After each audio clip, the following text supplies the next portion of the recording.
not valuable. It's like you may be bad in this structural definition of a human being that goes to school and gets a 9 to 5 job. Right. Maybe I was terrible at I that. was terrible at it. Yeah, I got fired from a Boston market. I got fired from a waterworks. Like I couldn't work anywhere. I got fired as a landscaper. Yeah. Fucked up people's lawns. I couldn't do anything. But then it's like when you become in control of your own shit and you go do what you're passionate about, it's like, well, then I became successful. And I try to tell people all the time, like, if this doesn't work for you, the straight and narrow doesn't work for you, like, think of a way, think about what you think your strengths are and play to that. Don't let anyone tell you you're a failure, you're unsuccessful, because you don't fit the stereotype. You know, I think it's really important, though, for successful people like yourself to tell their failure stories.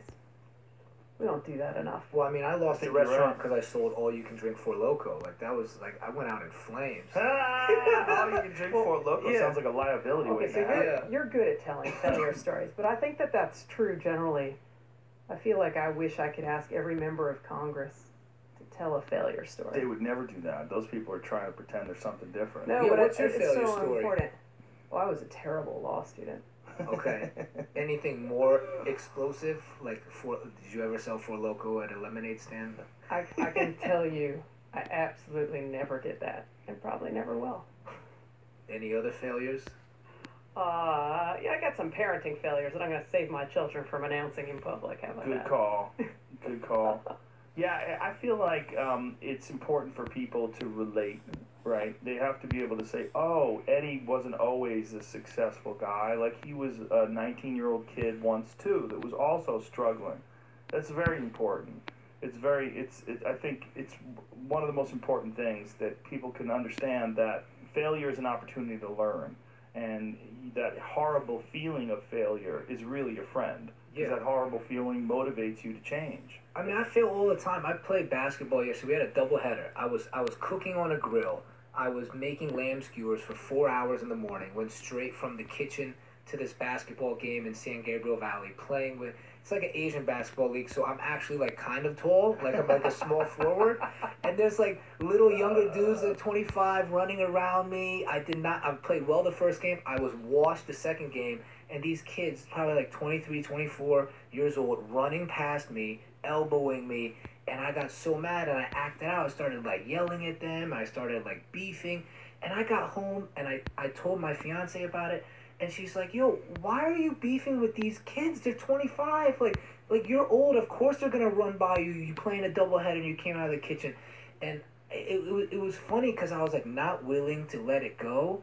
But then I was like, I got to work on myself. Like every single day, like I fail at something. And I failed at like being like the elder statesman in the basketball league. Being composed. Being composed. I lost my composure and I started making fun of these kids for no reason. And I was like, that's not me.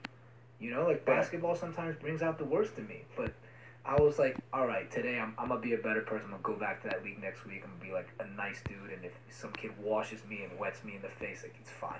Well, sometimes you just need to experience it so that you know, okay, I just have to be more composed when that comes up. And when you didn't expect to experience it and then someone hits you with that elbow, you're like, what? Fuck you, man. Yeah. And the next thing you know, it's intense. Boxing, basketball, it's the most, like, sports is the most humbling thing for me. Of course. I'm not built for it. Like, I'm built to fail at sports.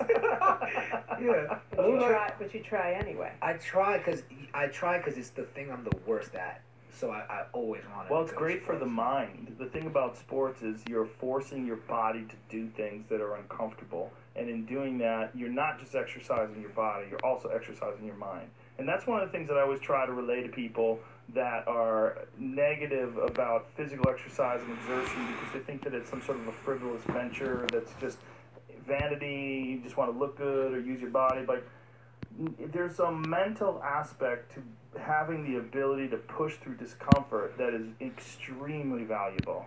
And if you don't have that switch where you can be comfortable being uncomfortable because you've done it a million times, if you don't, then you're going to be panicky. You're going to be weirded out by it. And that is a mental weakness. Yeah. So, and that ability to push through discomfort helps you not just in physical exercise and exertion, but it also helps you in work. Like if you have to push through certain work things, instead of getting up and getting another cup of coffee, figure out what the fuck you're doing. Figure out what this problem you're working on. Concentrate. Like focus. Yeah. Get after it. Be comfortable being uncomfortable. I don't believe in trickle-down economics, but I believe in trickle-down mental strength. Yeah. Do you know what I mean? Oh, Like, yeah. I start in the gym every morning, and like whatever happens in the gym, it humbles me. It gives me like, some kind of like energy, and I bring that throughout the day. Like, what got you hooked in jiu-jitsu?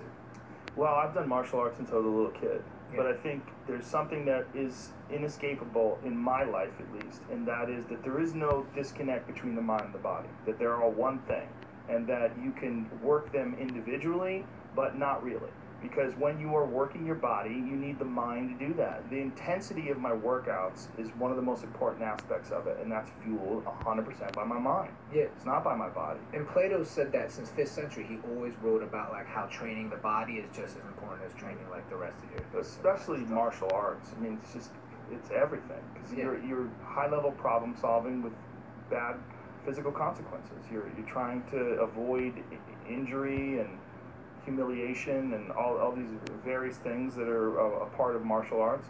And in the meantime, you're trying to maintain composure under pressure, and you're tired, and you have to understand the ability to push through discomfort and push through exhaustion. But it also fuels the mind. It's very important. Yeah. Fighting that 3-round fight, I was like, my first 3-round fight, I got so scared. I was shaking the whole time, but I just told myself, dude, there's no backing out. You're in the ring. You have to go forward, keep going forward. And like, just out of fear, I'm a pressure fighter.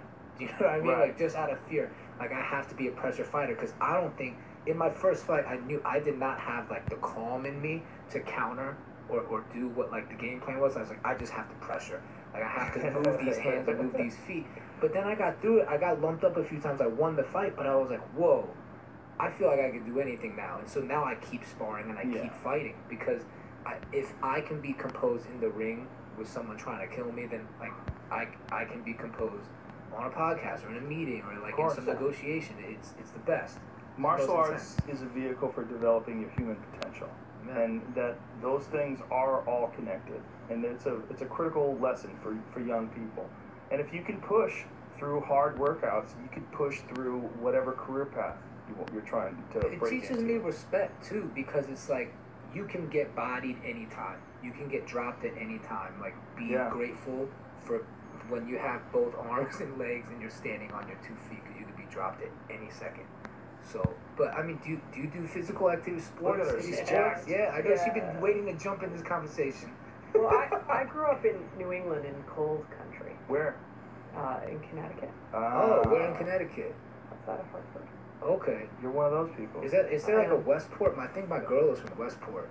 Yeah, that's closer to New York City. Oh yeah.